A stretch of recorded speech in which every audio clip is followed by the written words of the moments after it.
सत्यं ज्ञानं ज्योतिररविन्दः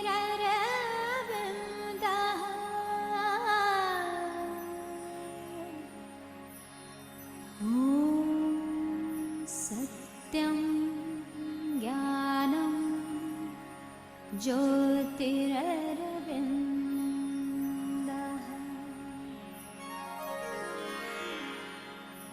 ॐ सत्यं ज्ञानं ज्योतिररविन्दः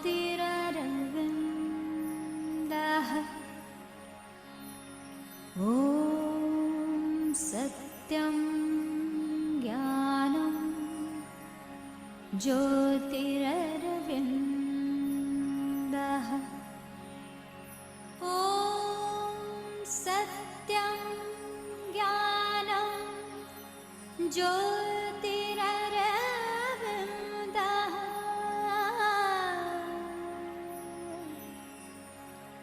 ॐ सत्यं ज्ञानं ज्योतिररविन्दः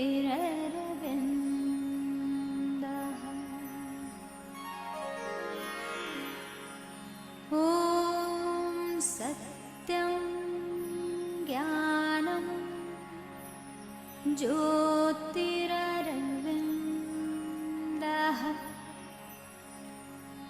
ॐ सत्यं ज्ञानं ज्योतिररविन्दः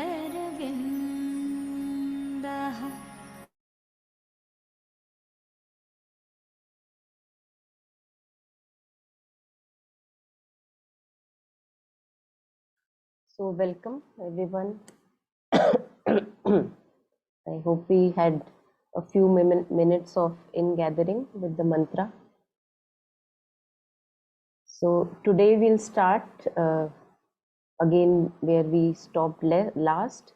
I think last time there was some confusion, although the passages we took were really alike. So nobody realized that we were reading some other page. But we had to start on page number 71. While we took up somehow, because of my bad memory, we started taking, I don't know how randomly, page number around 50, 52, which was also about fear and contagion. So today we will just continue fear and contagion, page number 71, for those of us who are following the pages. Yeah, so let us go ahead, and maybe if someone can read the first paragraph here, that would be nice. The first bit.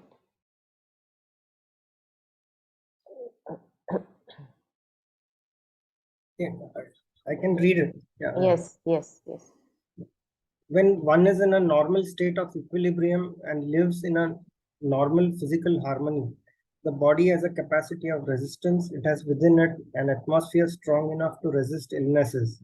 Its most material substance emanates subtle vibrations which have the strength to resist illnesses, even diseases which are called contagious.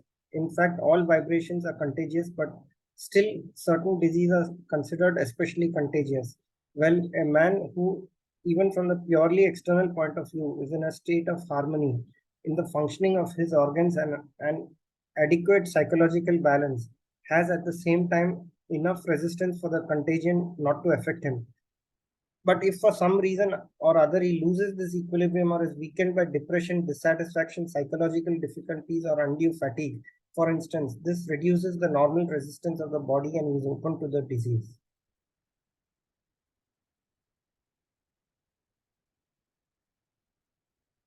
Yes, thank you so much, Virenji. So we'll pause here and take reflections for now.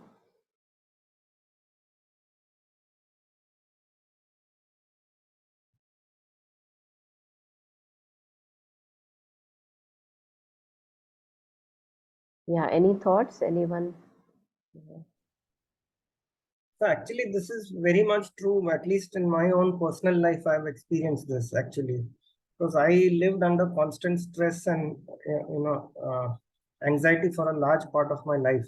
And a few years back, it actually resulted in a lot of physical illnesses actually, and it only got better after I started addressing these root causes. So I think it's very much true, at least in my case. I don't know about others, but at least in my case, that much I can relate to this very much. Yes, yes. Thank you for sharing. Yes.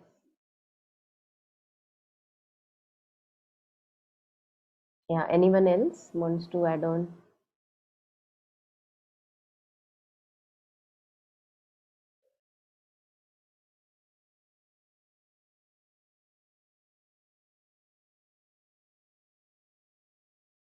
So it's very interesting to see this state of harmony and disharmony within us. And all of us, like billions of us, and we have our own individual inner harmony, which so far maintained, we are in a healthy state. And the moment one or the other factor will, get disturbed, which we are not actually used to. So it also depends on how much we are adapted to, the changes of outer situations. So at times, if we make ourselves too narrow and suffocated, then the body develops that harmony that, okay, these are the conditions and here I feel well. But the moment those outer situations, even a little bit of factor changes, then it leads to some kind of darkness, and then it opens the body to disease. So on one hand, it also tells us that we have to not be like fragile creatures that, oh, when I am living with, say for example, the usual one, I can't tolerate sweat, or I can't tolerate too much heat. All of us have our own harmonies. Then we are in ACs and fans, then we are okay. But the moment we are in dust and outside, the harmony is disturbed.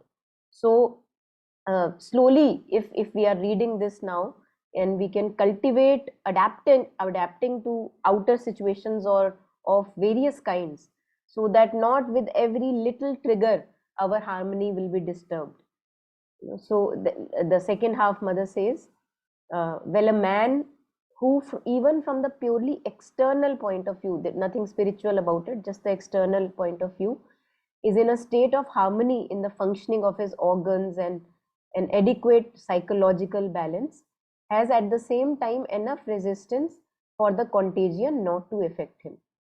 But if for some reason or other he loses this equilibrium, now this equilibrium can be lost for many, many complex reasons, because we are very complex beings.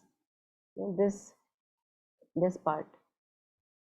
So for some of us, it may be, say, the person who I cherish the most has disapproved of me today, and I can't face that rejection, and the whole being kind of, because we are totally under the vital influence mostly, it just takes on that mood and darkness, and it opens us to that illness. So and that was enough to make a disharmony in my being. So this reason for disharmony will be different for each person. But the crux is the same, that the moment that reason is there, it opens me to kind of getting sick.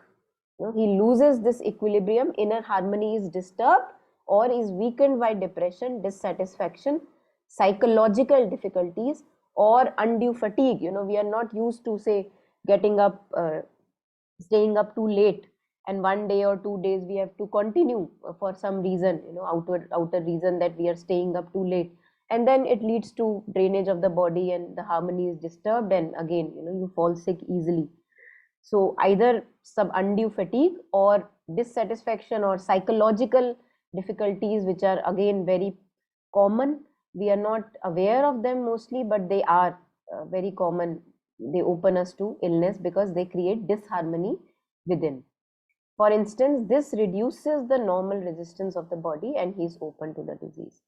So if we are reading this, those of us who have a bit of resonance to what we are reading now, and we can use this opportunity to make ourselves more harmonized and irrespective of outer situations.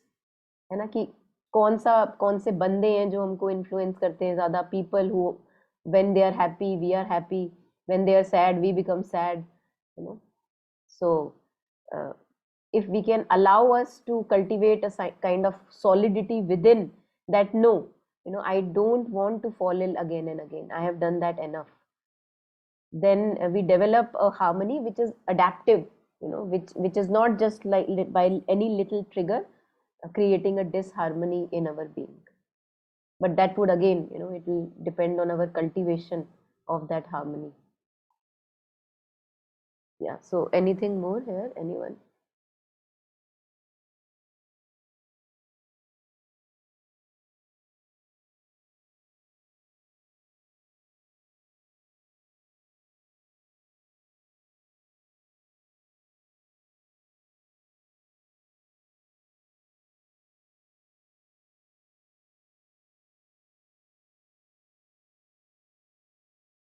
काफी चीजें होती हैं जो हमारे, it's mostly, they say that diseases are psychosomatic, so many things are actually creations of our own mind.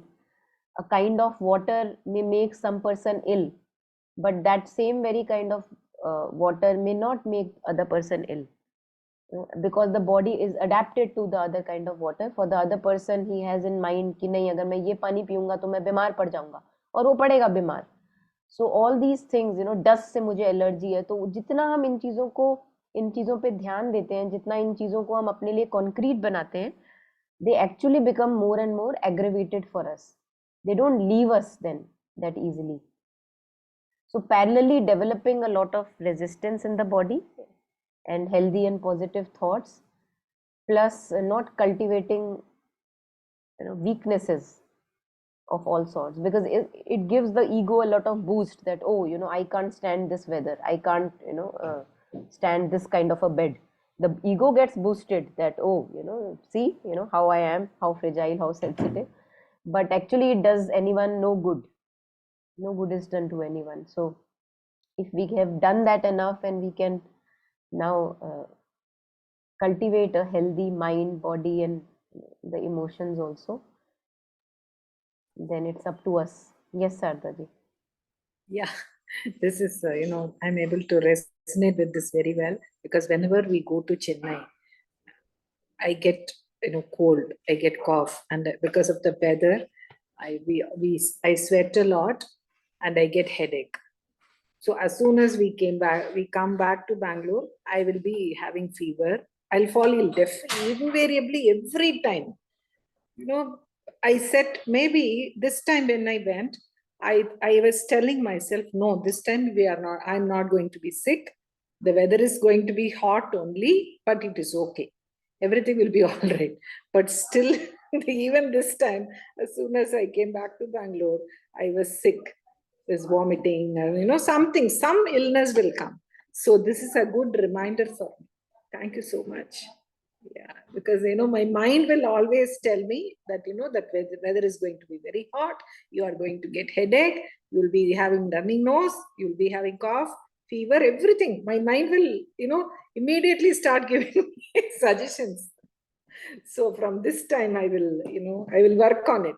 Thank you so much. Yeah, I think the very fact that now you have started to think about it is the starting point of making it turn around now. So it's, yeah. Thank you so much. Yeah. I think this is mother's message for me. It has come. Everything is mother's message only, but sometimes we feel that it has come for me only. Yeah. Actually, in the book on education by the Mother and Sri Aurobindo, they talk about all aspects: mental education, vital education, and physical education. In the physical education part, Mother says that how we make ourselves fragile, and some part of our being, especially the vital being, it actually pokes nose in the physical, and it makes the physical get down because of its caprice. That, see, that person did not give me attention today, now I will fall ill and then he will give me attention.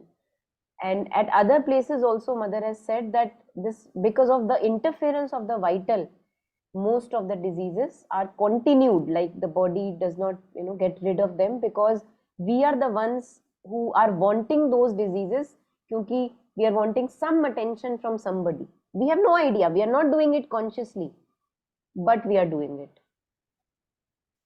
So as Sri Aurobindo says in Savitri, this mortal man is his own worst foe. We are, but we don't know it. So if we are becoming now aware that, like you shared, that these thoughts are coming to me. Earlier we are not aware of these thoughts, but now I am coming to the point that I am observing these thoughts that, oh, I am creating my own illness. Then that turning around that can happen, that no, I don't want it anymore. And still it takes long time. Sri Aurobindo says to some sadhak that these patterns keep on coming for a long time because they have served you in the past. So how do you expect that one day you decide that, see, not needed anymore, go away, and they go away? No, no, not like that. So they need some time. जैसे वो कहते contract period या क्या बोलते हैं उसको ultimatum देना पड़ता है कि okay I am giving you 2 months notice. God. Yeah. Yeah, beautiful. Yeah. Yeah. So Anyone else? I Yes. want to share one more thing. Yeah. See, yesterday it happened. I was sitting on the chair, for some session, for mudra session. So as soon as the class was over, I was, about to take. Something fell down. Something I don't remember. Some paper was there. So I tried taking that paper out. So the chair tilted. So I fell down, shouting, "Amma!" I shouted only Amma. I didn't know whether I called my mother or the Divine Mother. I don't know. But I was just sitting on the floor. I was like this, tilted fully. And everyone, Meera came running, and everyone was standing. And Amma, what did you do? No, nothing. I'll get up. So I tried getting up. I got up. After that, actually the swelling is more now. It is too much. It is too big. But I told myself, this time there is no pain is going to be there. No pain. So I told, I saw the place, and no more taking painkiller, nothing. You are going to be all right. So even now, touch wood, even now I don't have pain. I'm not taking any painkiller, but still the swelling is there, the discomfort is there. But at least it is bearable. So Meera was saying, since you called Amma, mother saved you. When I told her whether I called Amma generally or this Divine Mother, I don't know. But anyway, mother saved me. See, you just now said, no, this vital that wants some, attention. I understood something. This wants something, yo paavo, I said, nothing doing. You are going to be all right. You are going to do everything as usual. And even now, there's no problem. I'm Very okay. nice. Yes, yes. You can actually apply some cold pack also along with to reduce I the- applied. Yeah, yeah. Immediately applied, but still it is too big Yeah. only. Yeah. But the chair was broken. I was feeling so bad. See, I broke one chair. Poor chair. Yeah. She took your, misery on herself. Yeah. Yeah. Nice, nice. So I was laughing at myself. See how things happen. Maybe, some vital, this one desire. I don't know what was that. Yeah. Anyway. Yeah.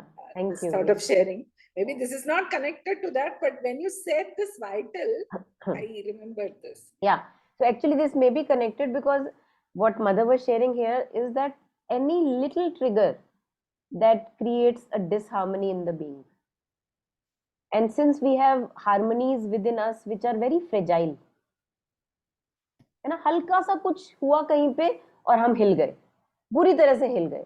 So that's what I was sharing, that we must cultivate a very strong harmony within. Not like एक हवा का झोंका आया है और उड़ गए और एकदम से बीमार पड़ गए. We now can, be maybe more solid now. Now after so many experiences in life, enough experiences, how many experiences more we need to tell us that we need a solidity within the being. So yeah. So some unease and some disturbance, some vital poking of nose here and there must have disharmonized, and this happens with each one of us. Yeah. Yeah, I think, along with vital, one can also very clearly see that how the reasoning part of the brain also is again one of a very big foe, because we very analytically just underline the whole thing that, okay, this happened and it took me 10 days and this is it. And now I'm again in the same situation. I'm feeling the same symptoms. So that means 10 days gone. Or if this is happening, obviously it will result in this. How is it possible that it won't? Like Shadaji was also talking about, right? The Pondicherry weather and also whenever I see myself facing the same thing or feeling the same chill or the same dust or the same heat, because something in me has that memory, right? So I just very cleverly, and I don't again realize that my cleverness is the thing that I'm digging my own grave. It's like proper एक announcement हो जाती है कि अब तो बस, मतलब खत्म, डन, कि 10 दिन नहीं कहीं गए, 15 दिन नहीं गए, for example. So again, how it's said that there's a divine law and there's a regular law. So if one is able to now give up those hence proved conclusions that one has been making throughout his or her life, that would be wisdom over again my reasoning and intelligence. So all part of my beings, a lot of part of my beings are trying to pull me back in the same grooves again and again. And if I have done enough of that falling, I can step back from those statements and reactions. Yeah, उसके बिना होगा नहीं, because it's like, अब बात क्या कर रहे हो, right? ये तो होना ही है, ये तो होना ही था. We say it with so much surety that it's shocking that how can we say that, and yet we do. Yeah, I think वही बात है कि अगर हम, what you were sharing, if we are identifying too much with the body consciousness all the time, then we are subjected to the law of the body. फिर कोई नहीं बचा सकता हमको उससे. So that is why we have to live actually in kind of a trance kind of a state, although fully in the body, in touch with the body, but as if you don't even notice it. Because see, situations are not perfect right now in the material world. एक एक चीज अच्छी होनी चाहिए, perfect होनी चाहिए, but अभी नहीं है. So we will have to go through many difficulties, है ना. ऐसी जगहों पे रहना पड़ेगा जहाँ पे गद्दे आपके हिसाब से नहीं है ना, तकिया उतना साफ नहीं है जितना आप चाहते हो. तो क्या करोगे तुम? क्या पौंडीचेरी विजिट करना बंद कर दोगे? तुम समाधि में जाना बंद कर दोगे? है ना. तो वही बात है कि as if you are somewhere else and you are not in the body consciousness, then you don't even notice these imperfections, which are there and will be there for a long time. And mother also says that imperfections are there and they are going to stay for some time, because we have not completely transformed. The physical would be the last transformation to happen. So you will have to go through, all of us will have to go through all those imperfections in outer world, जिसकी हम बात कर रहे थे कि weather ठीक नहीं है ना, गद्दा ठीक नहीं है, जहां आप रह रहे हो वहां की हाइजीन ठीक नहीं है. तो अगर सारा का सारा ध्यान उस बॉडी कॉन्शियसनेस पे है तो फिर तो गए. और जबकि वही आप कह रहे थे कि if we have decided that we have done that enough, then actually we can plunge our roots in the infinite and be there. And then these kind of things actually we don't even notice it. कि अच्छा तूने notice किया वहां पे गद्दा थोड़ा फटा हुआ था, अच्छा मैंने तो नोटिस ही नहीं किया कि गद्दा भी था वहां पे. these kind of things. Yeah. Like खाने में कितना नमक था, कितना नहीं था, all these things. So they take up so much of our time, and then there is hardly enough energy left for some good work to be done. Yeah, anything more here? Anyone?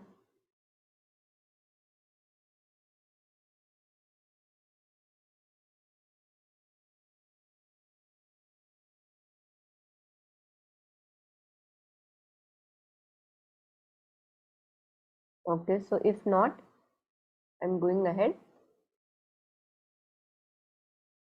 So we're taking whatever our takeaway is from this passage, and also kind of determining ourselves or taking inspiration to cultivate a harmony within us, which is quite adaptive and flexible, not easily disturbed and damaged at very first trigger.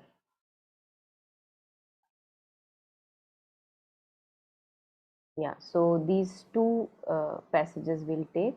Anyone who would like to read, please go ahead.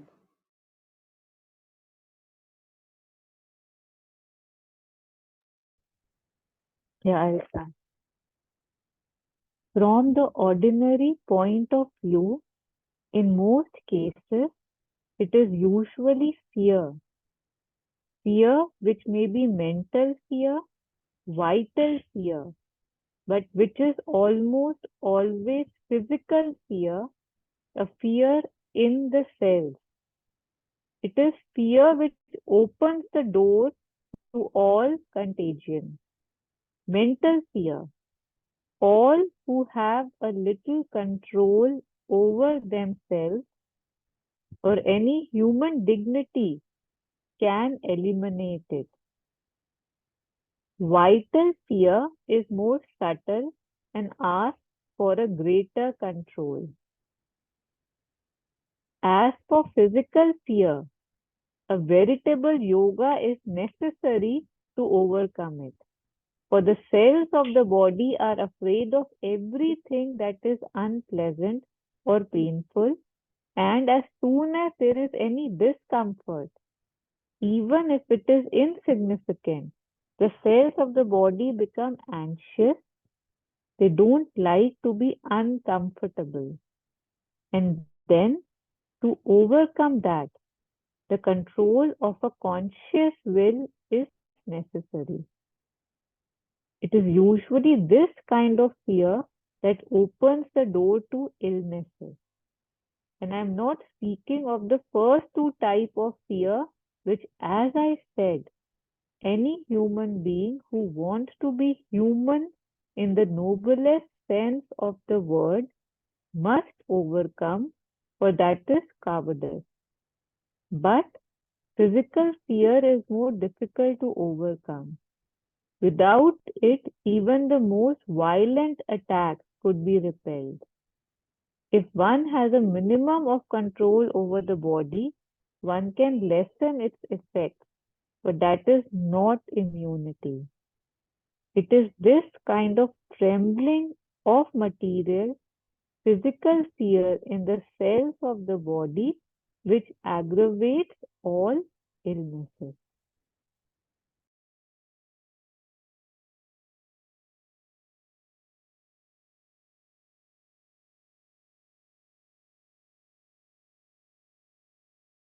So this has to be felt, this physical fear that Mother is talking of. If we have not experienced it in ourselves, then it is just theory. But if you have felt this physical fear at any point of time in our life, then maybe we can go back to that experience where in the cells we were feeling anxious. The body felt constricted or fearful. So what Mother says that for the this one, for the cells of the body are afraid of everything that is unpleasant or painful, and as soon as there is any discomfort, even if it is insignificant, the cells of the body become anxious. They do not like to be uncomfortable. So the point now here is we can reflect upon is how did that fear seep into the cells? Like how did the cell know that, oh, this thing is not pleasant, or this thing is unpleasant, or this thing I like, or this thing I don't like? This is what we call conditioning. Conditioning starts at the level of mind, but it goes deeper, deeper, deeper, deeper, deeper, and then the cells begin to be conditioned. And as if it begins to become the grain of our being, है ना? हम तो हैं ही ऐसे, मैं तो इतनी ठंड में रह ही नहीं सकता, या मैं तो इतनी धूप में रह ही नहीं सकती. So it starts from a mental level, like we cultivate in our lifestyle a kind of a fragility, कि या मैं ना इतना ही ये खा सकती हूँ, या इतना ही whatever, what all kinds of images that we give ourselves, and then they deeply, deeply, deeply, deeply kind of they trickle, and then they become part of our physical consciousness. We don't even realize. And then when you are threatened in kind of out in open, we are and that thing is challenged, we don't have that comfort anymore that we cultivated for so long, then the cells can't take that discomfort. So what mother says, that for the cells of body are afraid of everything that is unpleasant or painful. But what in the first place actually led them to know what is pleasant and what is unpleasant? That is what we call conditioning. And as soon as there is any discomfort, even if it is insignificant, the cells of the body become anxious. They don't like to be uncomfortable. So all this mental commentary that we keep giving ourselves, and we believe in those ideas and storylines which we dictate to our own self, they slowly become part of that conditioning, and we ourselves make ourselves like a bubble, disrupted at any pinprick. So if some of us have felt this in the body, I think then it is really worth to go back to that experience, or even now in day-to-day experiences, if we can see when it is coming in the body, this kind of fear, then we can begin to work upon it. And one of the ways to work upon it is to, when you feel some constriction and anxiousness in the body itself, like you are not giving mental suggestions to yourself, but the body feels fearful or constricted, you can actually stay with the breath or mother's name and continue staying with the breath or mother's name, and as if like a dark cloud, that constriction passes off and you do the right thing in that instance. Like you don't succumb to the lower demand. You actually, like if the cells are feeling fearful, you actually challenge yourself. You stay with the breath, stay with mother's name, and you do the opposite of what actually the cells are demanding. So the cells are becoming uncomfortable because of, say, a fear of being in water, and you have recognized that, oh, this is my old fear of water that is coming in, and then you notice it and stay with the breath, stay with the mother's name, and you actually overcome that fear by clinging to that name or breath. So this is how slowly, as mother says, a veritable yoga is necessary. So we have to put work in it, otherwise they will remain. They are very concrete, hard patterns that are there deep in our being.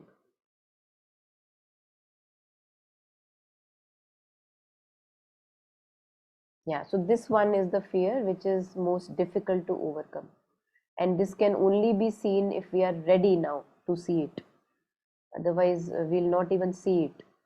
So if we are observing ourselves more closely, then we can see when it is present, and then we try to transcend it and not succumb to it.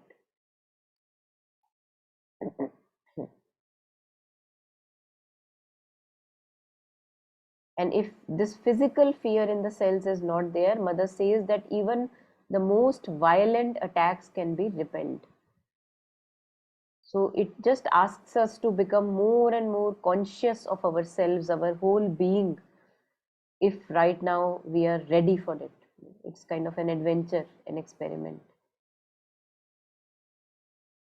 Yeah, I have some experience of this trembling in the physical, and that's why I can relate a little bit with this, that yes, it is there.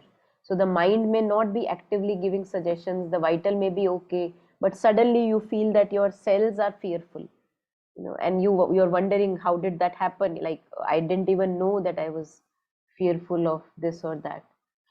And then, of course, sadhana and clinging to the name, clinging to the breath, and then we overcome that dark cloud of fear that is there.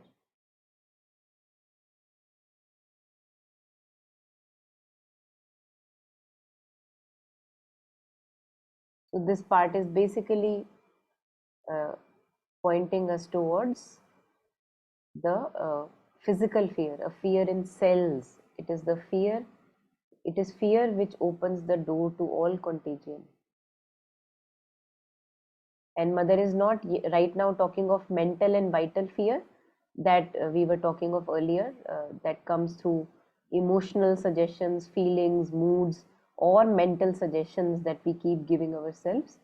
Because if we begin to have a little bit of control over ourselves and want a little mastery in the being, we can overcome that. But Mother is talking of a more subtle fear here, which is the physical fear, which most of us are not even aware of that it is there. So anything more here, anyone?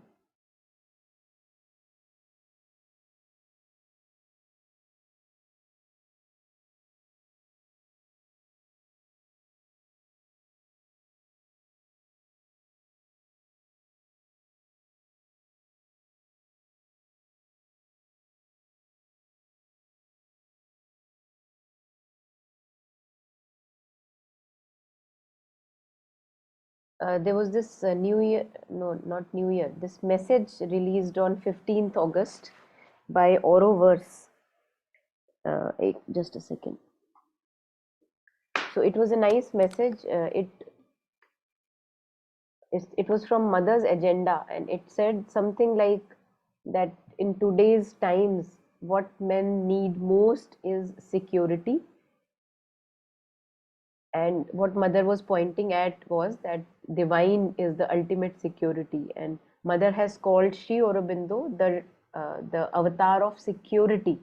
So this was for the first time that I heard something like this, and it really resonated a lot, because when we actually bank for every need and support and everything, we just totally turn to the divine, to Mother Sri Aurobindo, then we have ultimate security, whether it is health, emotions, abundance in life, prosperity, wealth, anything else. Otherwise, we have so many little insecurities in our life which have no end. So if we can now decide within, like a central decision can be there, and turn fully in greater and greater degrees towards the avatar of security, as Mother says, then we don't need to be insecure about our health or wealth or all the relations or work, what will happen to my children. So I found it very good, and it resonates here also, because what makes us fearful is that we are insecure, that something might happen. But if we can root ourselves and plunge ourselves into the divine, then the divine knows the best. If something has to happen, I will go through. If something doesn't happen, good. So yeah. Anything more here, anyone?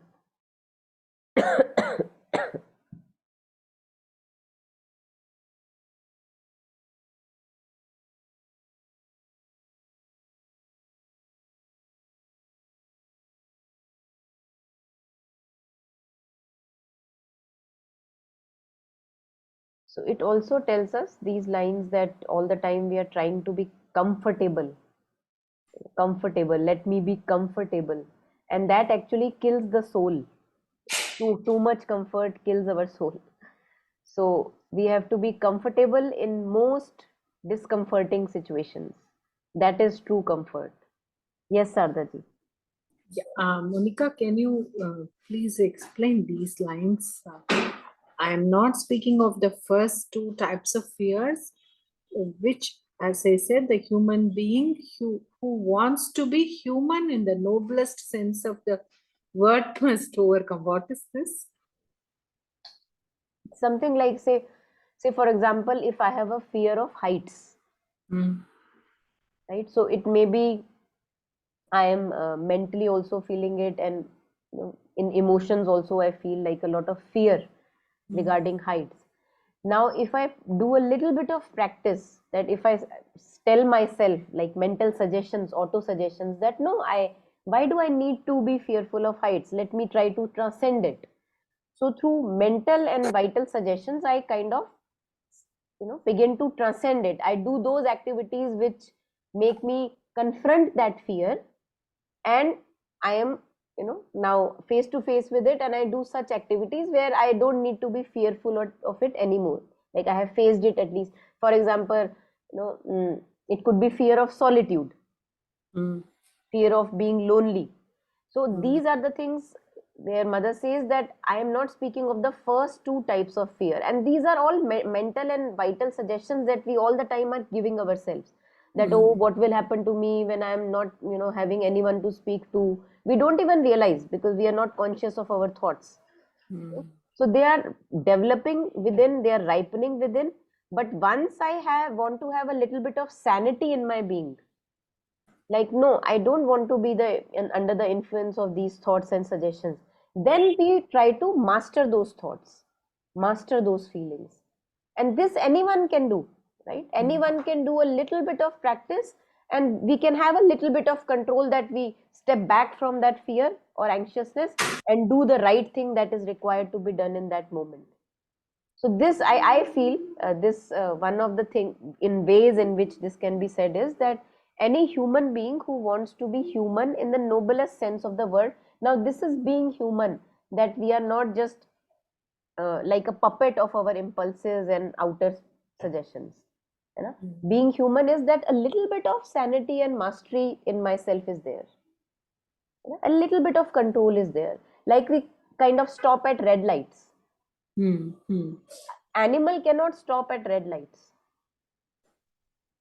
But we have developed that discipline for ourselves, that let me stop at red light, right? So we have cultivated. It's a discipline we have cultivated. Why? Because it keeps the roads smooth and running and prevents accidents. So this is in one way being human, like you have a little bit of order and organization in the society that you are living in. Like we switch the lights off when we are not using it, for example. It is a discipline that we cultivate. Right? So by these mental suggestions to ourselves, we can be above those mental fears that we are cultivating. See, mental fear is something which is happening by default when I am not aware of my thoughts. Right? I am giving myself auto suggestions that oh, this would happen, that would happen, and that is happening, and I'm not even aware that I'm giving myself auto suggestions. But when we begin to become conscious of those auto suggestions, like you were sharing, when I go to Chennai, I realize that I'm giving myself auto suggestions. So then what we can do is, this is the power that is given to human beings, that we can reverse those auto suggestions. This is being human, that you have the power to reverse those auto suggestions. Right? So this can be transcended. You can be above and beyond those negative auto suggestions. And then, right? So this is one way of being human. Otherwise, what is the point? Like we have been given this consciousness which can look at thoughts. Now, if I don't even look at my thoughts and are ruled by my thoughts all the time, what is the point of being conscious and being human? So, yeah, this is one way of saying it, that being human is being conscious, that what am I thinking? Why am I thinking like that? Do I need to think like that anymore? Can I drop it now? And through that, we are above our vital and mental fears. So beautiful. Thank you, Monica. Thank you. Thank you for asking. See this, negative auto suggestions, how easily we get. But when something has to turn positive, we have to really work on it. Yes. Yeah, it's the nature of mind. Yes. No? It automatically gives. This takes us actually back to the story of creation by the mother.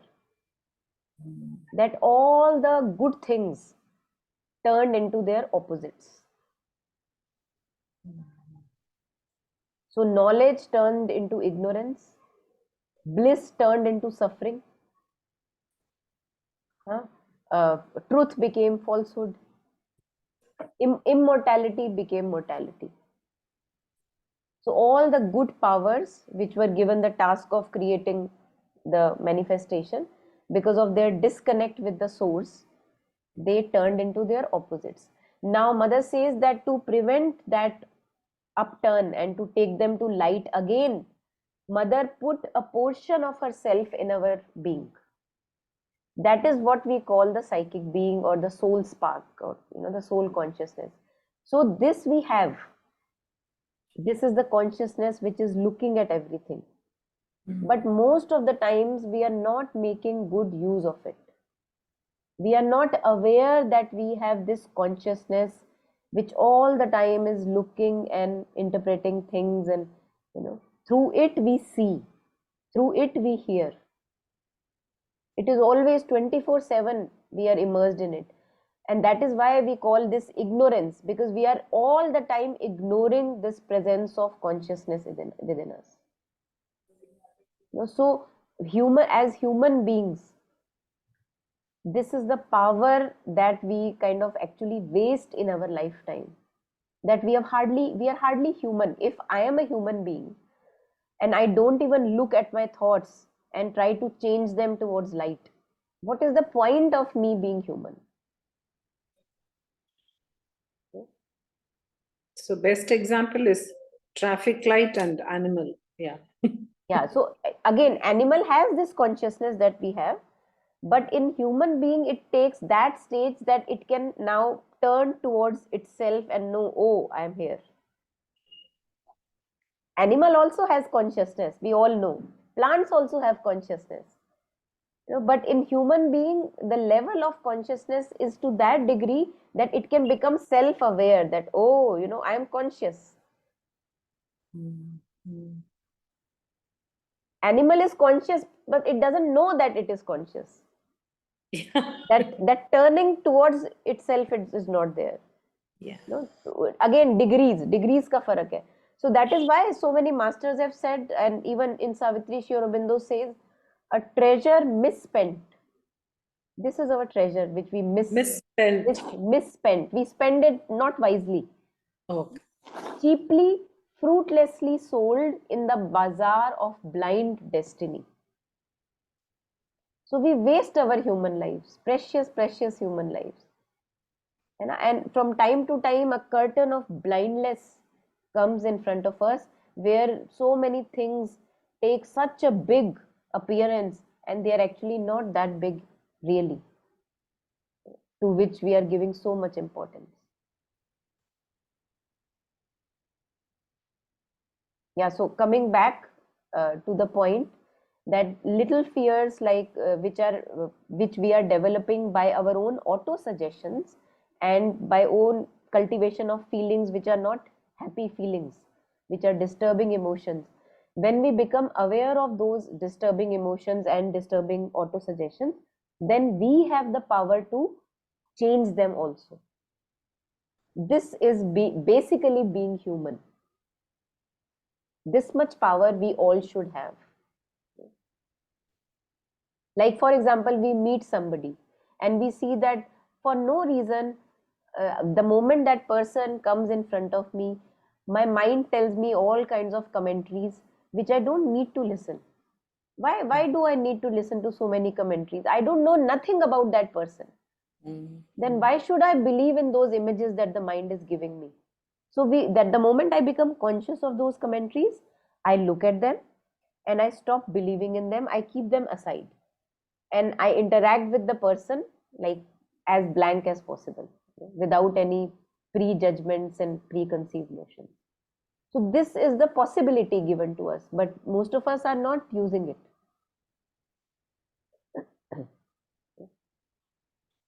So right now, if all of us can think of people in our lives, and then we will have images about those people, thoughts about those people.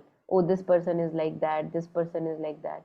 If in this very moment we can just rid ourselves of all those commentaries, as if we don't know those people, blank, we can completely silence the mind of those commentaries. And the next time we see that person or interact with that person, meet him anew, afresh. It requires a lot of courage. But this is the possibility. Love is also courage. This is the possibility given to us.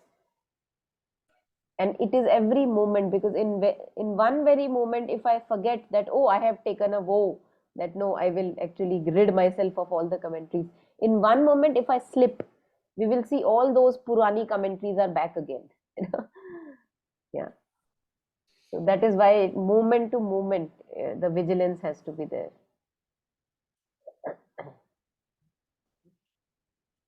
And again, regarding the illnesses also, same thing, that if, say, for example, the weather that we were talking, that this kind of hot or humid weather makes me uneasy.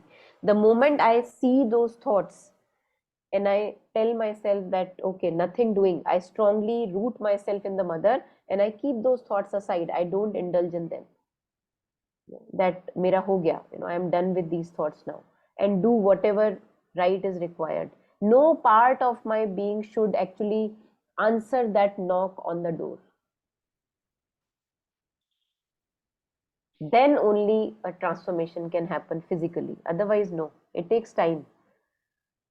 In Savitri, there are these lines where Sri Aurobindo talks about the surface consciousness of man, and where he says that the hurried servants, the servants of our senses, क्या सुना, क्या आपने touch किया, क्या feel किया, the hurried servants answer apace every knock on the door. ओ ये आया है, ओ ये आया है, इसका मतलब ये, उसका मतलब ये. So all the sensory inputs are coming in like over flooding us, and then the mind is making interpretations, and we are foolishly believing in those interpretations. And this goes on for as long as we are alive. This is the surface consciousness of man. How long are we going to remain just in the surface consciousness? So we will have to disengage from the surface, give it no importance at all, so that we can be in touch with the deeper self, the true self.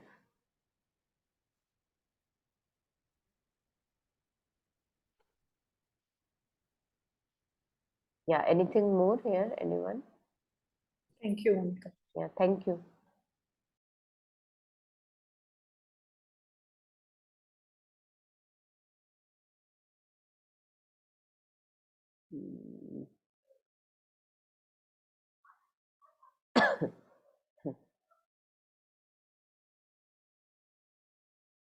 Yeah, this one.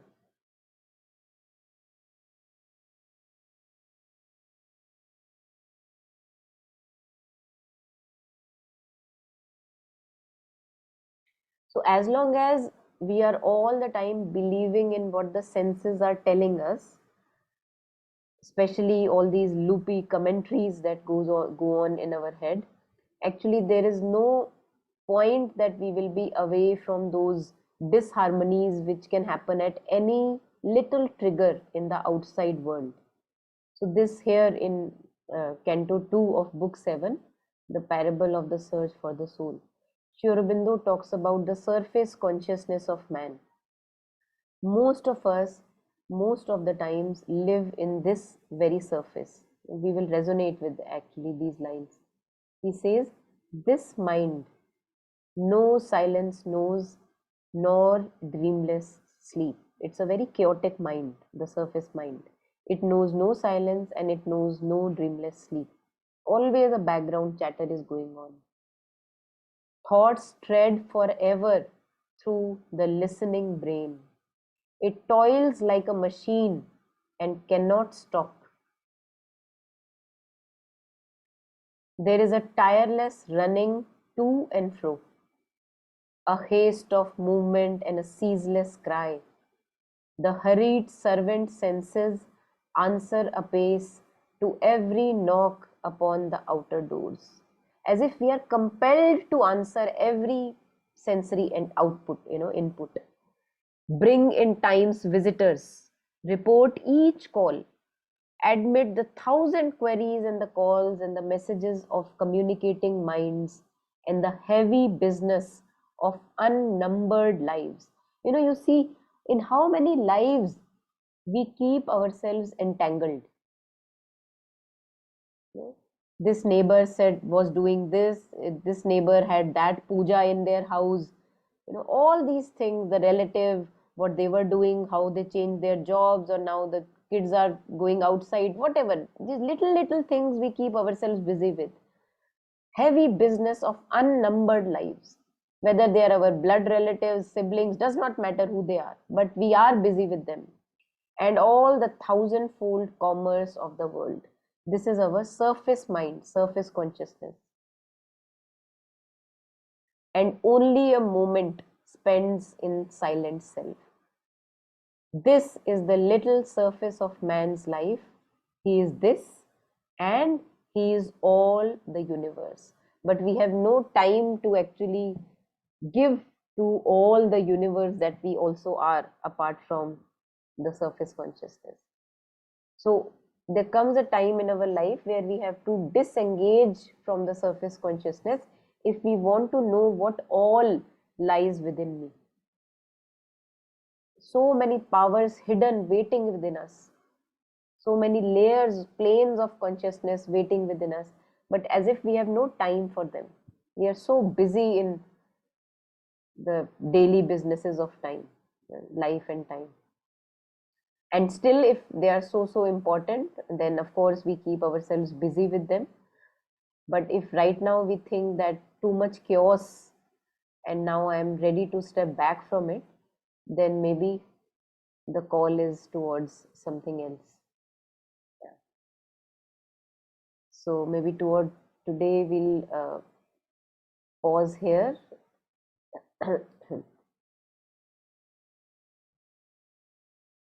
This is page number 72. So next time we can pick up from the last paragraph, page 72. Any last comments, anyone? Monica, my only comment on this last paragraph that you talked about, because I also have this problem of constant chatter to the point that it does not allow me to sleep at night also.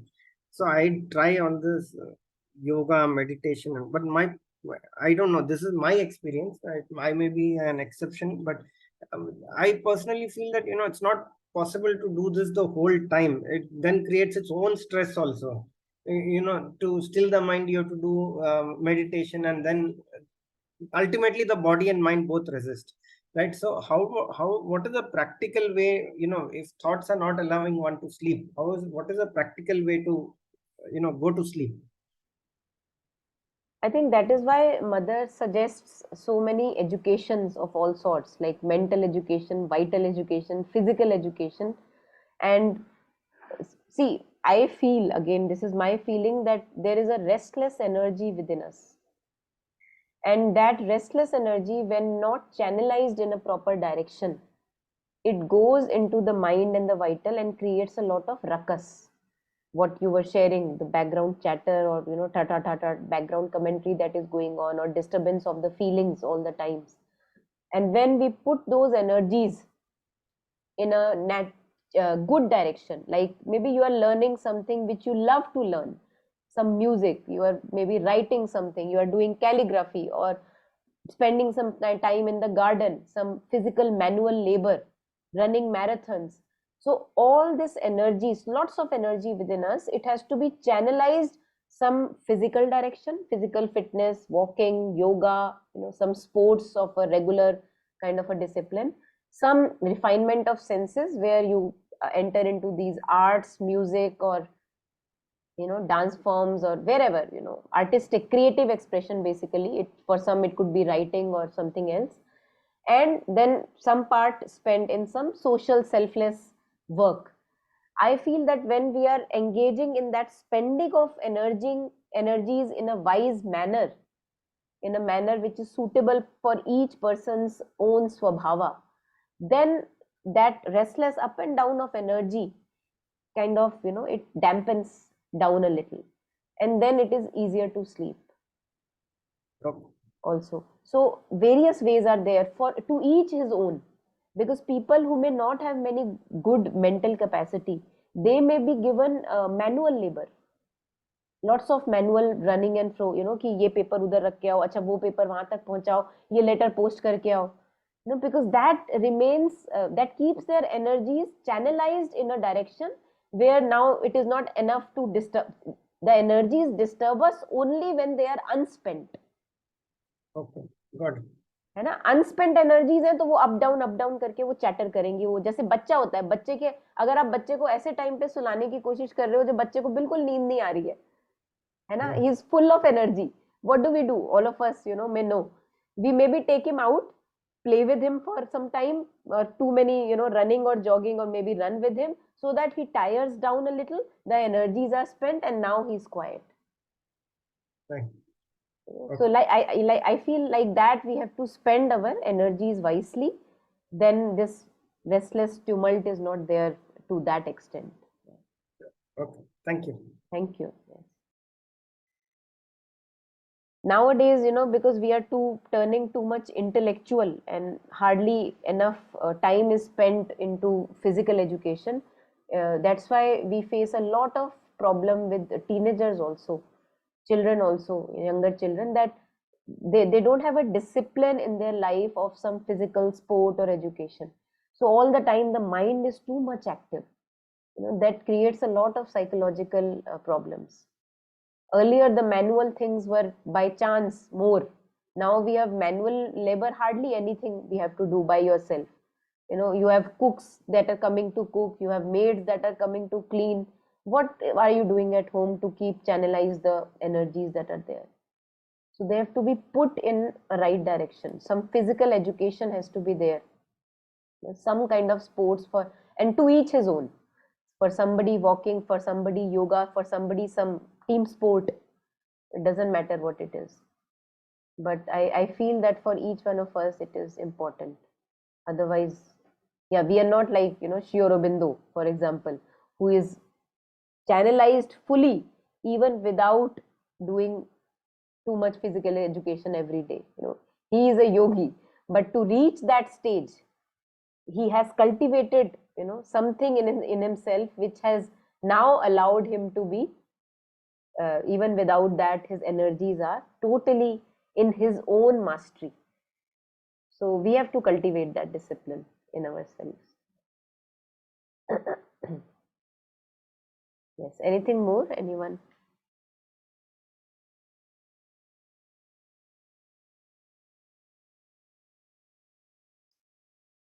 Okay, so let's stop here, taking maybe a moment of silence to share, dedicate all the goodness, all the merit with all the sentient beings near and far. May we all have peace in our heart and lots of joy and progress in all parts of our being.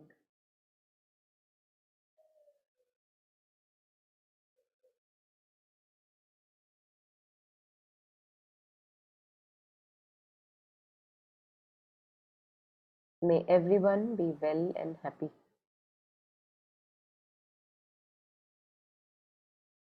Thank you. Thank you, everyone.